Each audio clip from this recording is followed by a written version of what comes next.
শীতের বিকেলে চায়ের সাথে সিঙ্গারা ছাড়া একদমই জমে না। আজকে একদম ইজি রেসিপিতেই আপনাদের সাথে এই সিঙ্গারা রেসিপিটা শেয়ার করছি। 1 কাপ ময়দা, স্বাদ মতো লবণ আর অল্প একটু কালো জিরা, রান্না করার তেল দিয়ে দিচ্ছি 2 চামচের মতো, দিয়ে ভালো করে মিশিয়ে নিয়ে এখানে কুসুম গরম পানি দিয়ে একটা সফট ডো বানাবো। তাহলে যেটা হবে এটা দিয়ে আপনি ইনস্ট্যান্ট বানাতে পারবেন।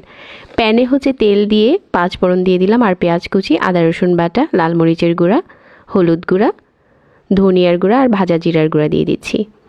তারপর এখানে 2টো আলু কিউব করে কেটে নিয়েছি, স্বাদ মতো লবণ আর 1/2 কাপের মতো পানি দিয়ে ঢাকনা দিয়ে ঢেকে সিদ্ধ করে নিয়েছি। এখন উপরে ধনেপাতা দিয়ে নামিয়ে নিচ্ছি। সিঙ্গারার পুরটা রেডি হয়ে গেছে। যে ডোটা মেখে রেখেছিলাম ওইখান থেকে ছোট একটা ডো নিয়ে একটু রুটি বেলে মাঝ বরাবর কেটে নিচ্ছি। একটা সাইড থেকে এরকম করে মুড়িয়ে দিয়ে মাঝে পুর দিয়ে সিঙ্গারার ভাঁজ দিয়ে দিচ্ছি। চাইলে কিন্তু এই সিঙ্গারাটা বেশি করে বানিয়ে ডিপ ফ্রিজে সংরক্ষণও করতে পারেন। এখন শুধু ডুবো তেলে ভেজে নেব। অল্প আঁচে ভেজে নিচ্ছি, তাহলে সিঙ্গারার স্কিনটা দেখতে সুন্দর লাগে। এখন তেল ঝরিয়ে উঠিয়ে নিচ্ছি। চায়ের আড্ডার সাথে এই সিঙ্গারা ছাড়া একদমই চলে না। শীতের বিকেলের জন্য এটা হতে পারে সেরা রেসিপি।